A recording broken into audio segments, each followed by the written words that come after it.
Hello all, thank you very much for popping in.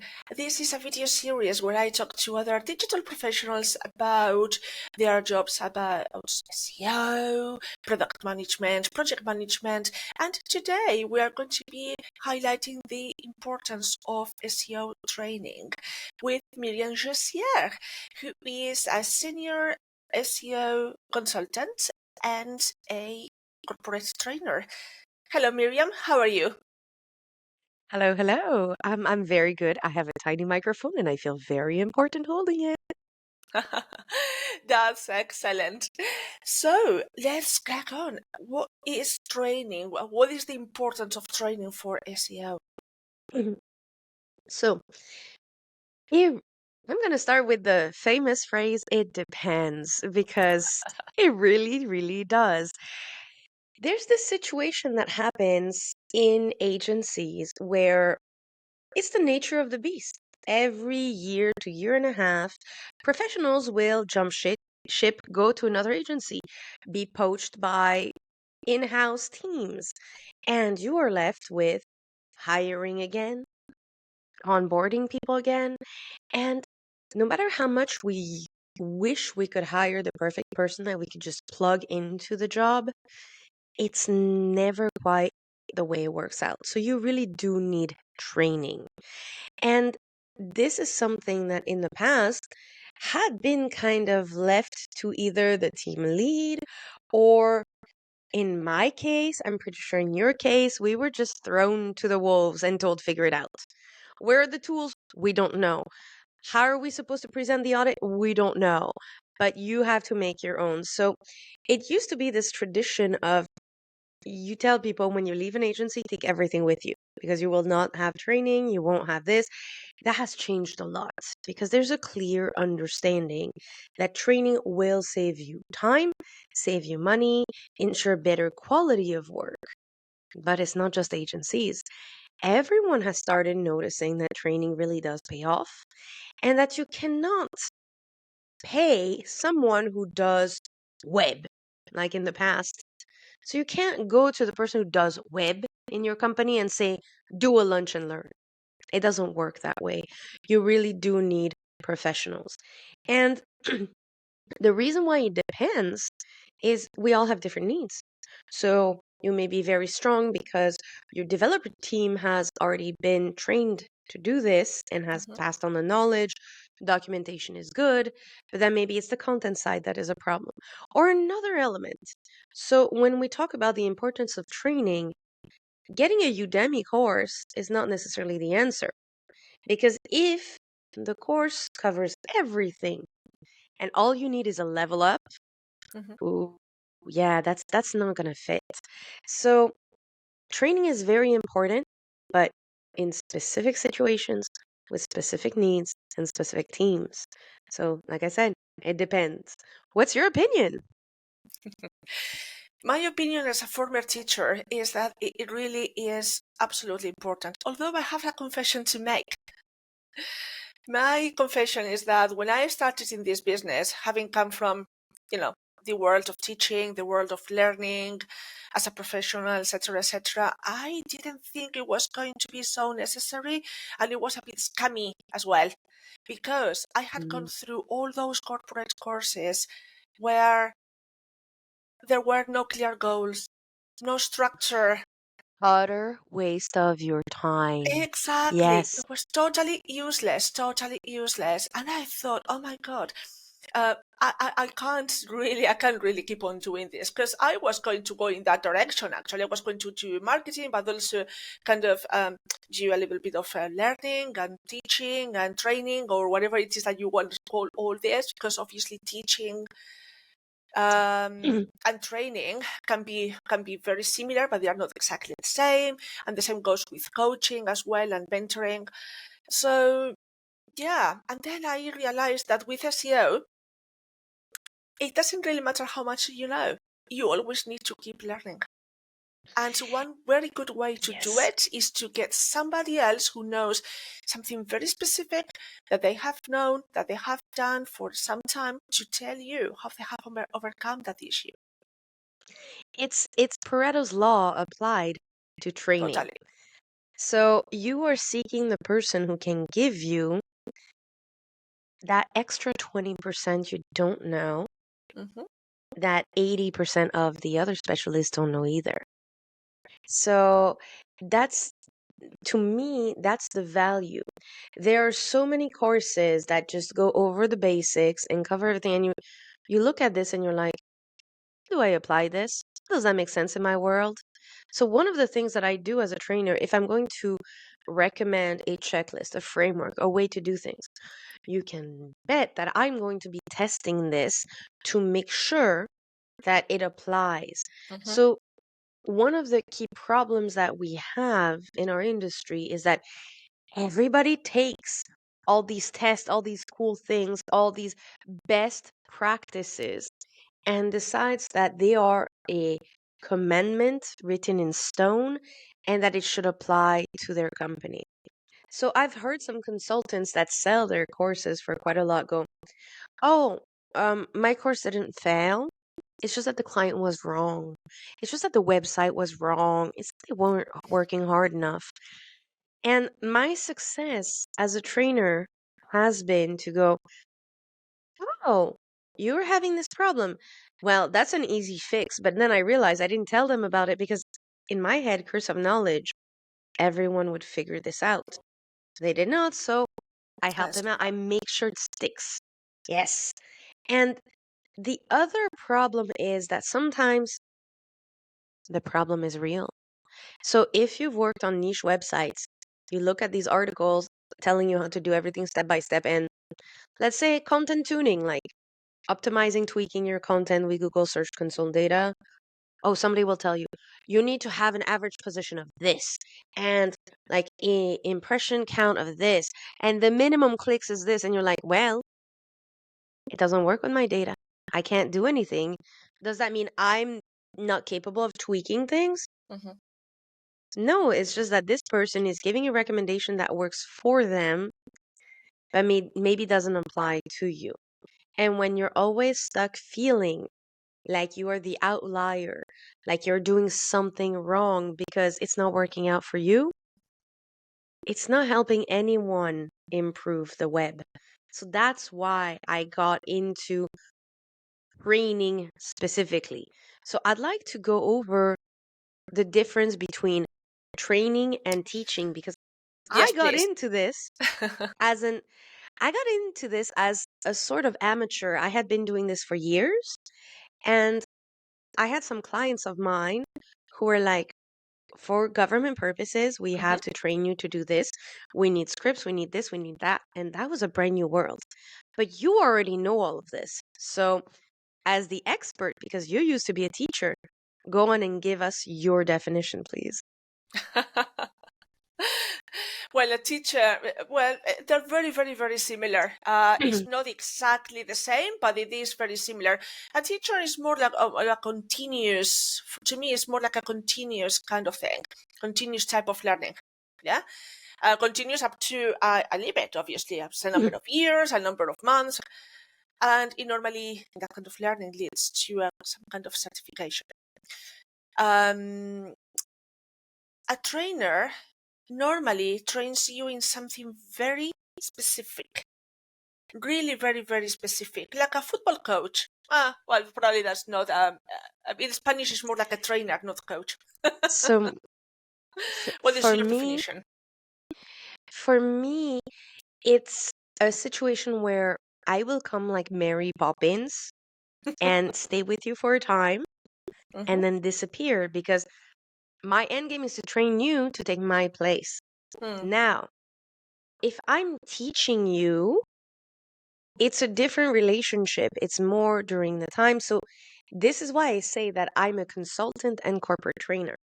A lot of the consulting that I do is what you described. It's teaching people how to future proof their approach, that's it. how to think about it, how to seize opportunities, how to build that like muscle memory Mm-hmm. of seeking all opportunities that can help you go forward. Whereas as a trainer, if you tell me, hey, we need this, I will create a training program for you and we will be answering specific questions relating to certain items. I'll always make sure to tell you how it relates, Mm-hmm.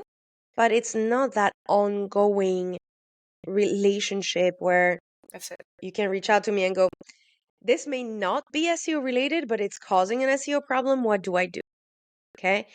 And when it comes to SEO, you have people who are not SEOs that will pay for training.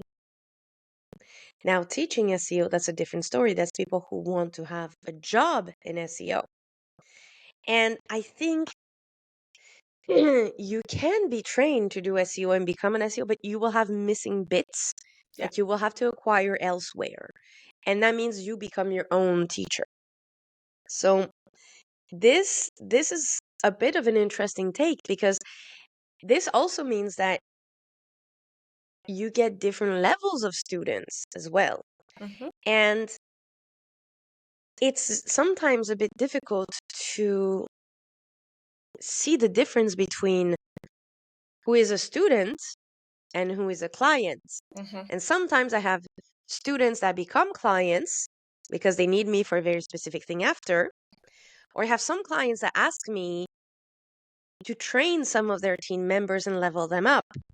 And so these team members, they become my students. So the relationship also changes. Changes. Yeah. The trust changes.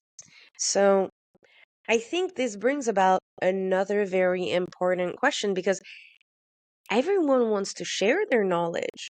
There's so many courses that keep coming out. There's free courses, there's paid courses, there's also different flavors of students. So in this sea, for you, I want to know, who are the usual suspects for you? Because I see a lot of SEO courses being created to teach people how to become SEOs. But not everyone wants to become an SEO. MCO. Yeah. And I was going to ask you exactly that. What are the usual suspects? Who do you normally teach to? Is it normally SEOs, or is it normally perhaps people who might not become SEOs tomorrow, but they might actually consider it the day after? So I'm going to be selfish here, and talk about my experience. So That's okay. caveat, this does not apply to everyone. This applies Mm-hmm. to me. I've been a trainer for more than 8 years officially, like Okay. certified in my province, etc. And the way I see it is a bit different. I started teaching and training. I started training a long time before I became certified. Mm-hmm. I became a teacher because I trained some teams that happened to work in universities. And they're like, no, no, no, we need you. Come back here. So for me, it's been a very wild ride, and I got to meet a lot of people. It's to the point that I now have people reaching out to me going, you don't remember me, but I was in this course. And I'm thinking to myself, I don't remember you, you're right, because I have trained hundreds and hundreds of people. Uh-huh. And I always find a way to connect. So I'm going to explain what it means to be a corporate trainer for me. I get to Mm-hmm. work with um, different companies that are actually professional training companies. Okay. So they can either be marketing or IT side. So this training thing, it's not new. It's been going on for a very long time. Mm-hmm. So there's outfits, like organizations that are paid by companies because the companies approve Mm-hmm. a training budget.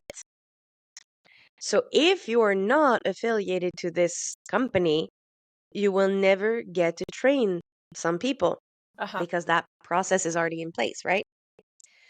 But the problem with this is, from an educational standpoint, these people will pay for 3 hours of your time and expect to learn the world, to become professionals. So Yeah. I have, Expectations.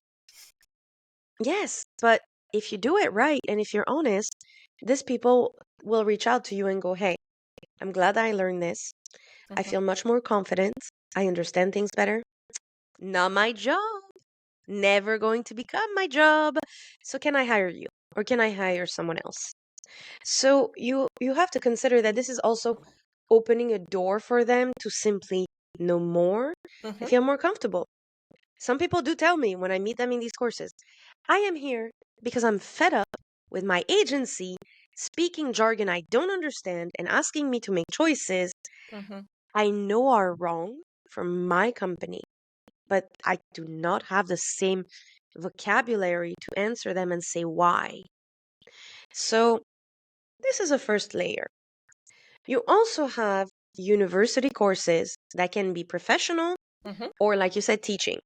So, you can level up professionals who are looking to go further in their career, or you can teach what I call, and it's not a term that you should be using, the bébés. So the bébés is a joke because I am French, and Babies. yes, exactly. So if you find yourself in a room trying to explain to a group of human beings that are adults Mm. that the save icon used to be a real artifact called a floppy disk, you will feel old. You feel like you are training the future, and you explain things differently. You try to arm them for the future. You explain different elements. Okay, but that's not all. You also have a lot of people who are dissatisfied in their careers and really want to make a pivot, a switch. So they want to become SEOs, different type of training. Mm-hmm. Then you also have corporations. So that's why I say I'm a corporate trainer. Because if you are an agency, if you are an in-house dev team who keeps being told by marketing the website is too slow, we have rendering issues, Mm-hmm. you also need to fix it. Yes, Google documentation is there, but it can be pretty obscure. You don't know what to prioritize. You're ready. So these teams don't want to be necessarily SEOs, but they really want to be able to communicate with SEOs. Exactly. They want to they want to be at that level. You also have agencies that, like I said, hey, the team churns out. So these agencies, they need processes that are very different. How do you handle a bunch of clients? How do you really make sure things remain the same quality? Mm-hmm. I have trained some clients, you will not believe it, but they're not stressed. They will answer emails very slowly. They are offline first. I believe that. I believe that, unfortunately. And the thing about this is, I kind of admire them. They're like, you know what? SEO is a thing I have to be aware of, but it's not my priority. Mm-hmm. I'm not a heart surgeon. I'm doing my best. The end. So, what about you? What kinds of students have you encountered? I have mostly trained my own teams and the extended teams where the places where I was working, where I was contracting, where I was as an employee as well, because I was normally hired as as somebody put it, the expert on the ground. If that makes sense. Ah, but careful because I have been in these situations and people expect you to be de facto trainer, but Yeah, the being oracle. being yes, Yeah, and this is really stressful, yeah.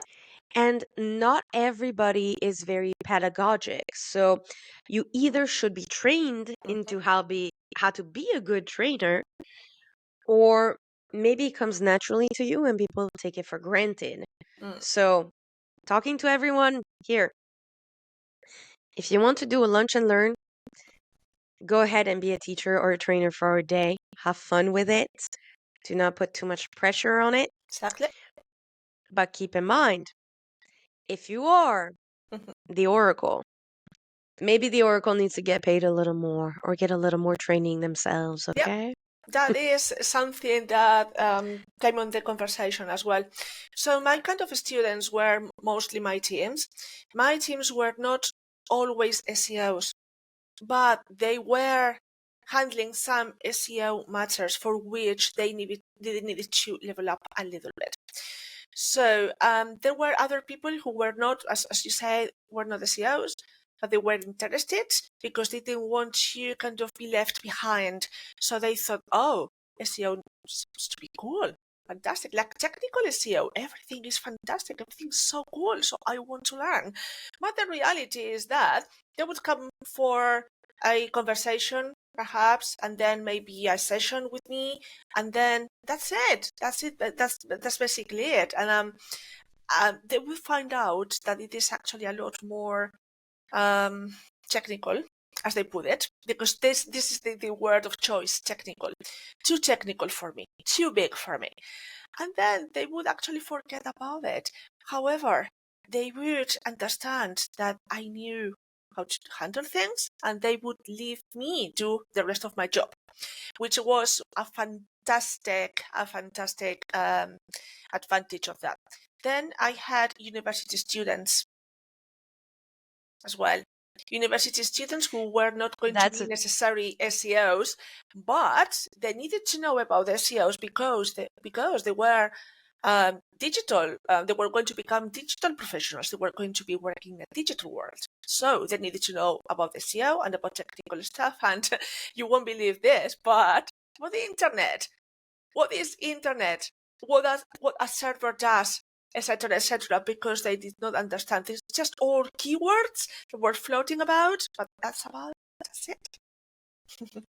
oh, you're being generous because some of them don't even know what keywords mean. So, Yeah. yes, it's and the way I explain it because there's this notion that I don't have, but that other people do, Mm-hmm. that learning should stop. So, you feel stressed when you're a senior and you're like, I don't know this, but I'm by myself or I'm the only one in the Mm. company. Yeah. And you feel like it's your job, so you study at night. No, no, you're supposed to be paid for this. Like, this is Yeah. an investment your employer makes in you so you can do your job better. Mm-hmm. If you invest in yourself, that's fine. But your employer will benefit from this. So you have to keep in mind, do not hesitate to seek out the right training for you. Don't go after the hype. Really do look for what you need. But at the end of the day, not everybody knows what they need. So that's also a bit more complicated. And so to me, there's no notion of junior or senior. There's a notion of you don't know this thing, but you probably know other things. Mm-hmm. So to be a successful trainer, at least in my opinion, Mm-hmm. I always ask, who's my audience? Because if it's developers, it's going to be a different story than content people. If it's a mix and it's an intro, that's also different. Um, I do seek out to understand not if people are junior or senior in SEO, but what their strengths and weaknesses are. And when Mm. I get into a room, the first thing I say to people is, Yeah. there's some people they think they know SEO.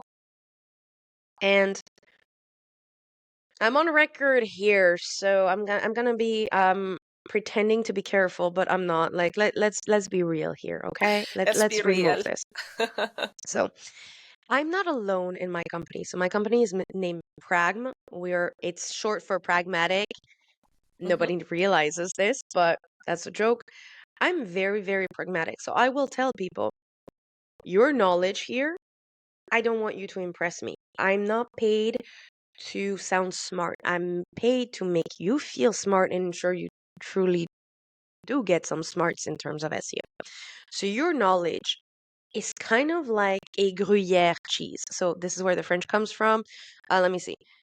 Gruyere, I can't English it, but Gruyere is a cheese with a lot of holes. Holes. Yeah. So imagine you're walking on top of a Gruyere, and that's what you know. So it's firm, it's cheesy, and all of a sudden you disappear in a hole. And you don't know where the hole is, mind you. So if you're going to have people in a room, they're all stepping on the cheese, but they meet different holes. So I explain to people, if you know something that's good, maybe invest some time into still paying attention to me because maybe I'm going to present it a different way or I'm going to bring added value. But then you will hit a hole and I will be there to fill it. So either my course does that or you raise your hand and ask a question. And I encourage people to feel safe and explain, hey, you're not supposed to know everything. And I don't like it when people are like, well, this is going to be a bit of a dumb question. I'm like, no. Mm-hmm. And I know people say, oh, There are no dumb questions. Oh, yes, there are. After 8 years, I can guarantee you there are some questions where you go, I don't know what brain cells connected to make this question come out of your mouth, but I'm impressed at your ability right now because I don't know how to answer it. But you should feel confident asking them nonetheless. Like, it doesn't matter if you think it's going to sound like this or that. Ask the thing you're paying me to answer it. Ask it. It's the right moment. Nobody's going to know. Yeah. Like, this is fine. So, that's my opinion. But I'm not alone in my company. So, my partner is also a trainer, Mm-hmm. certified as well. And he had less of a pedagogic approach because, like I said, I had some clients of mine who were literally in charge of training departments within their large companies. Mm-hmm. They told me, hey, honey, it doesn't work this way. Here's how you go about things to fit into our expectations. So I learned. My partner is kind of like, if you are insisting on telling me and interrupting the whole class nonstop to showcase your SEO knowledge for no reason, I will make you feel like you don't know SEO because you do not. You're too arrogant. And I'm like, that's not my opinion, but you can be a positive or a negative trainer. You can like motivate people Mm. by being kind, approachable, motivating, or you can be very strict and make them fear you and make them pay attention, etc. And Mm-hmm. these two vibes work, by the way. They really do.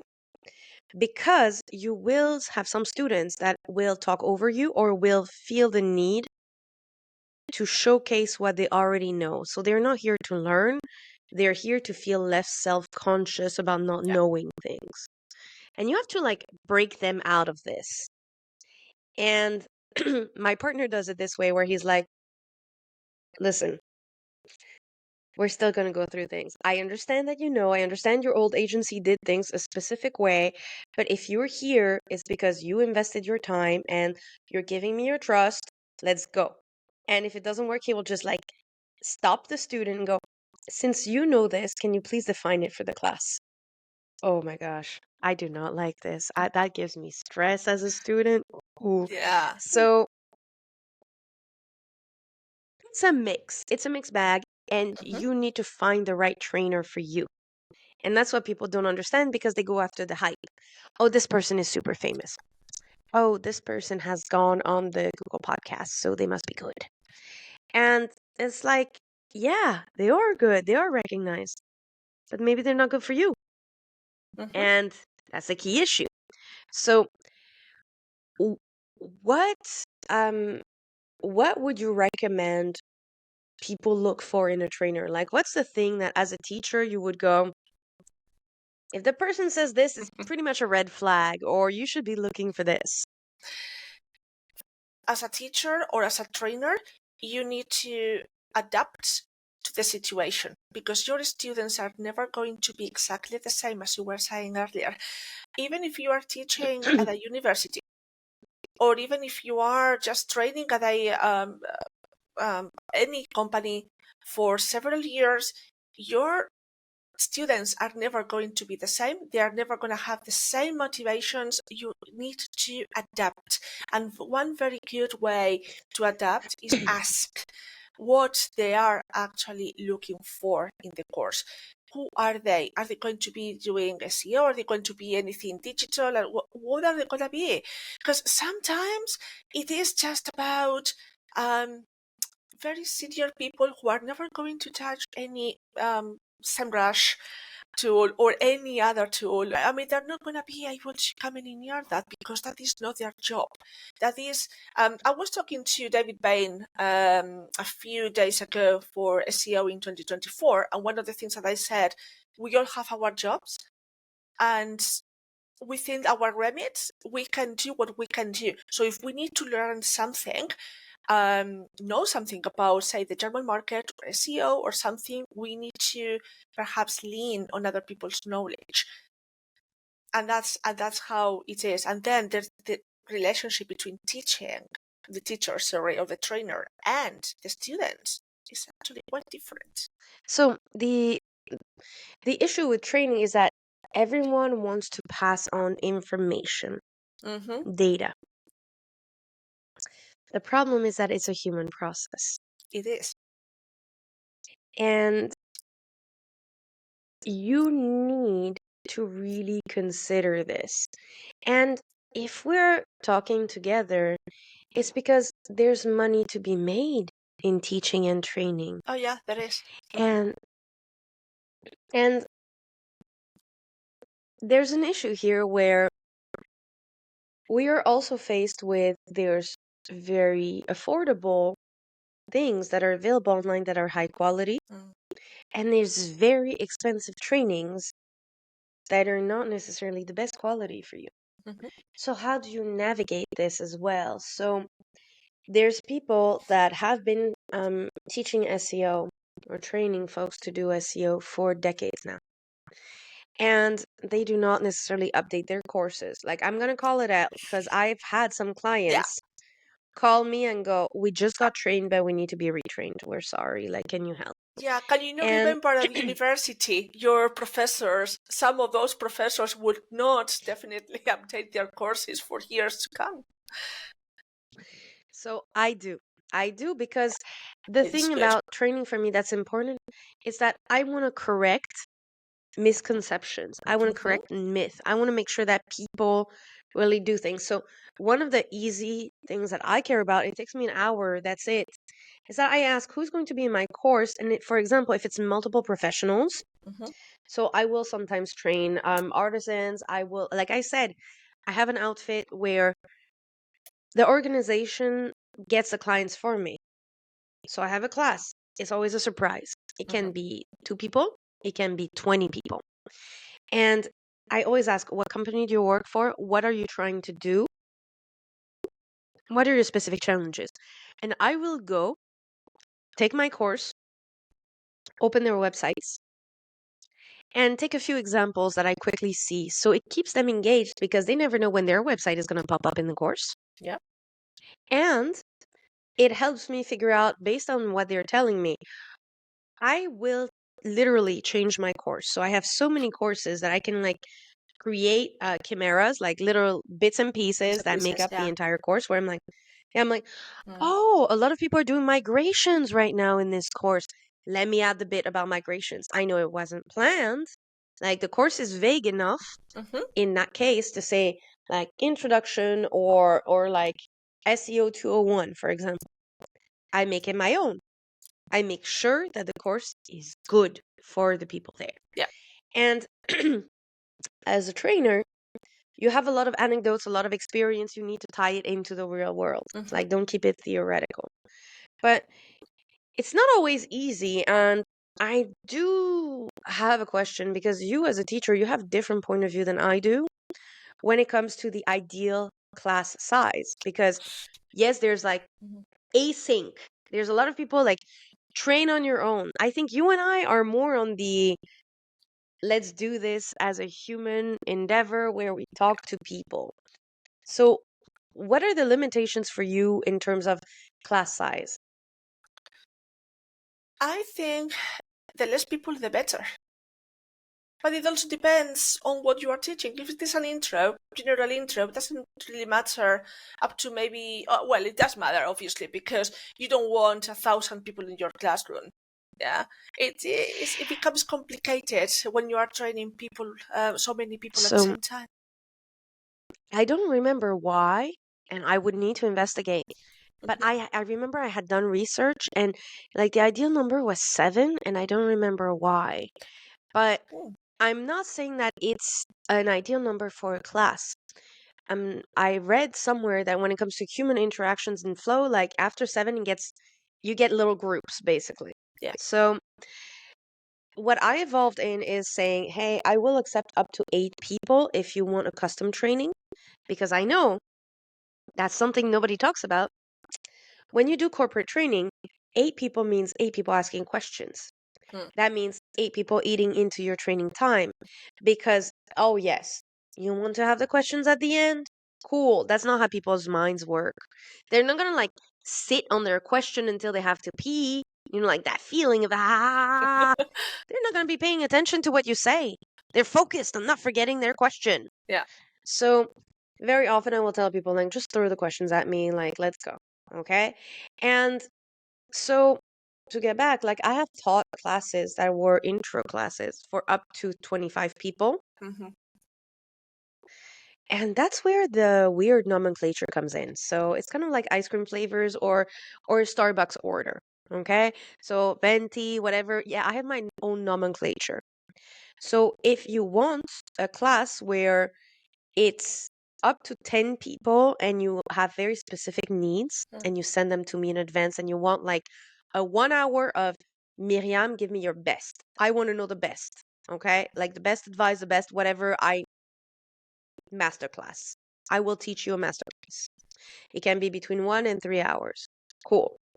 If you want to learn all about, like, let's say, content SEO, this is more of a program. And then people are like, so how many hours? I'm like, listen, you need at least 1 day. Let me cut that day up.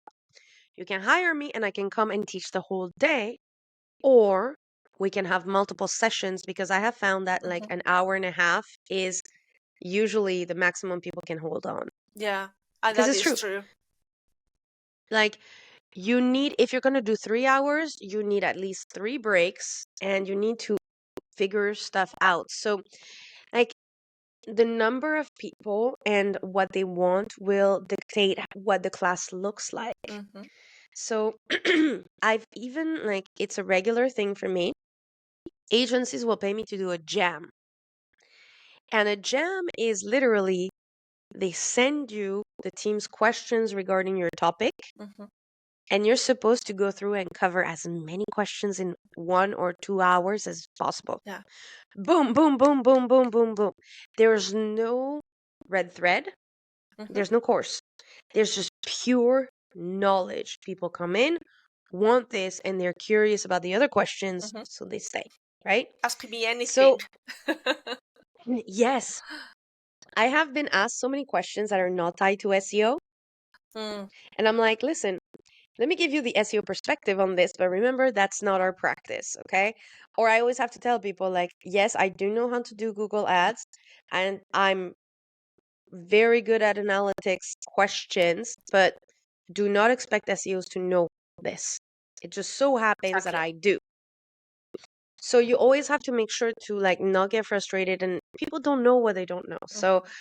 keep in mind, like the class size or the cohort size Mm.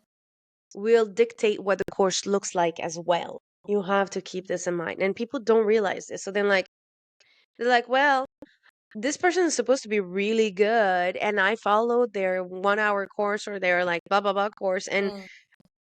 it was not worth my time. It's like, well, maybe honey, you were not the right audience too. Like read it, figure it out.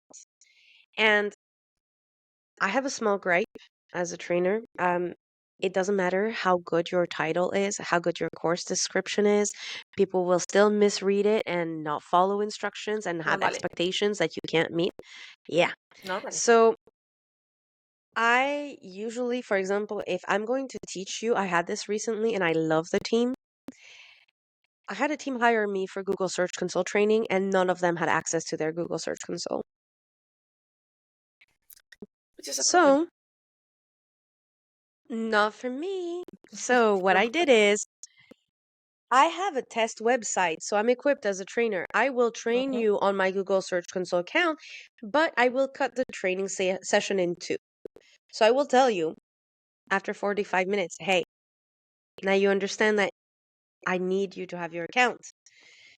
If you want to continue optimizing a dog blog when you are a Mm. university, we can. This is going to be fun for me, but I'm pretty sure now that you understand why you should have it, see you next week with the access. And that's exactly what happened. So it's one of the good things when you can do things online where you get to be more flexible and sure the training sticks. But you can't always do that. So I know we're talking about training from like a trainer perspective. So I'm just gonna give advice. If you think you want to be a trainer, Yeah. good, very good. Figure out where you fit in because there is no market available anymore for people who teach the basics, most likely. Here's why. It's already been taken. The people at the university level, the people that are plugged in through friends, and then they get all those easy training courses, Uh-huh.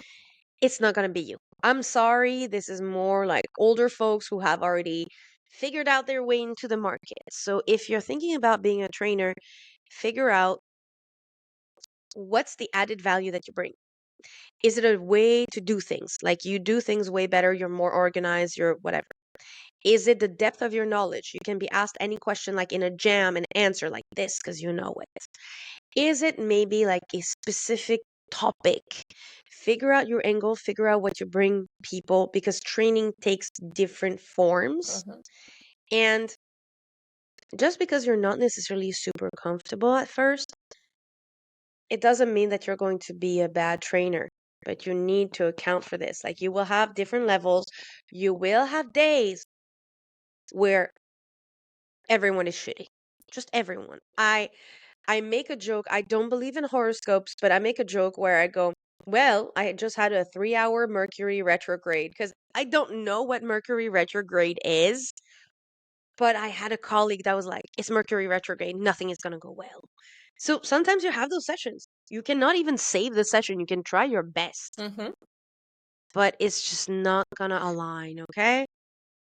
My advice to any trainer or any teacher is that you are there to kind of level them up, teach them basics, anything, whatever it is that you are being asked to do.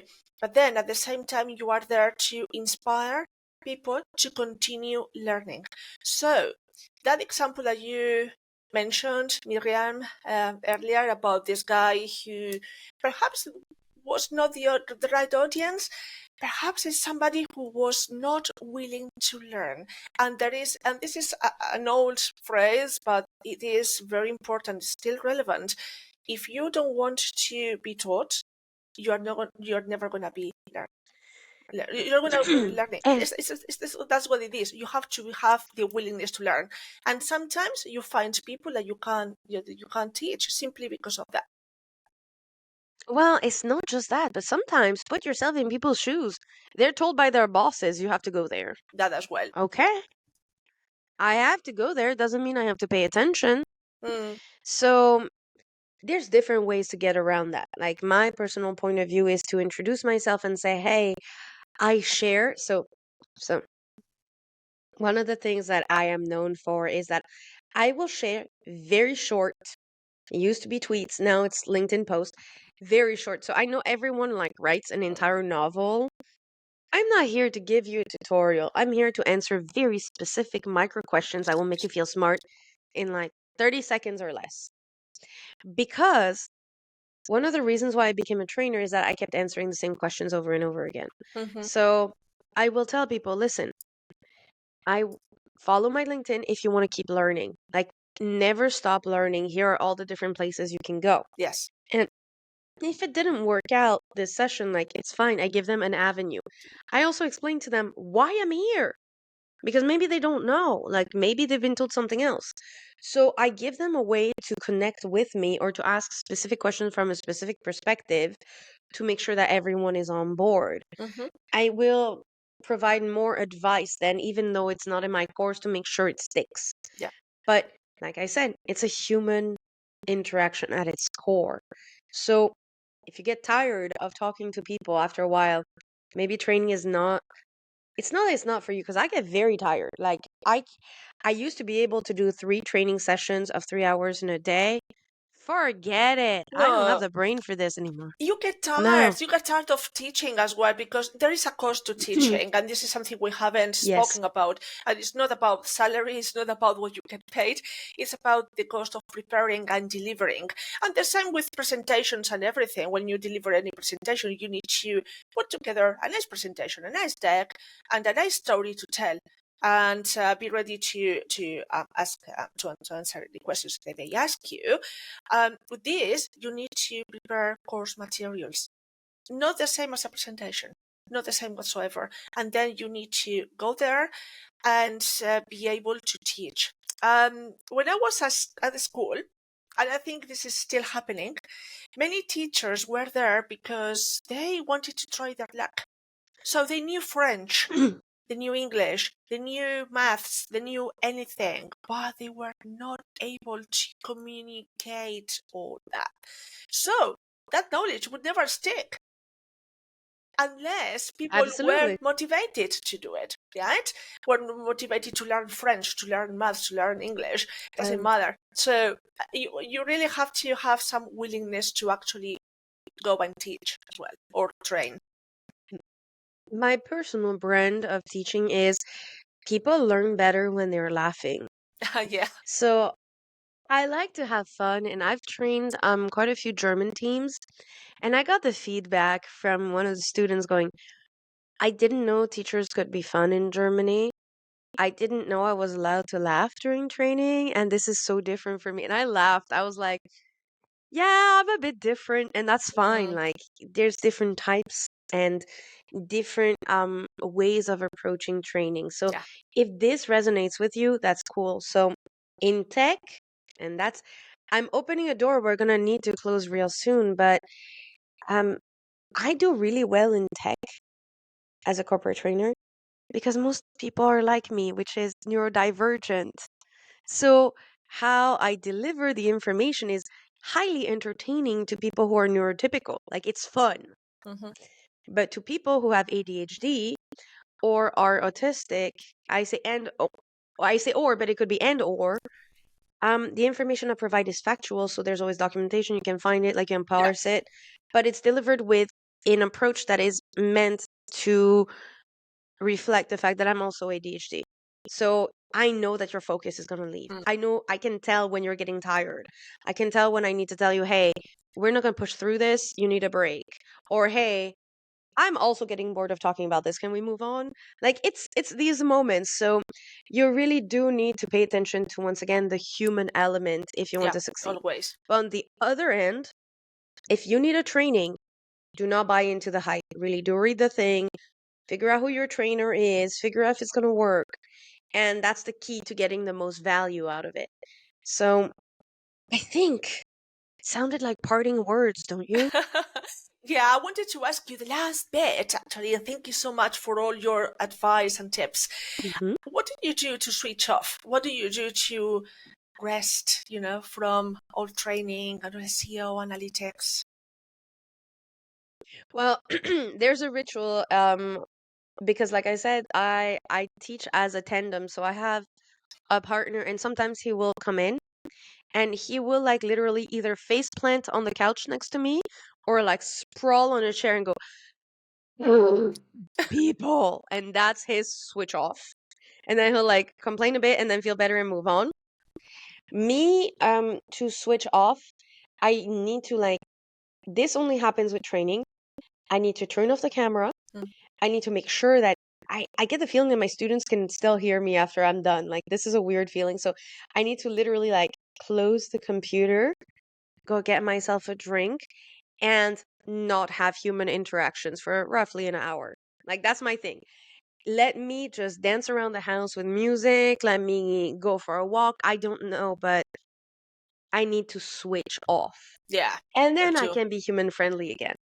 Yeah, because you're so much in like catering mode. You're like, what do you need? What can I do for you, etc. Mm. You need to shut that, take some time for yourself, have a buffer, and then continue with the rest of your day.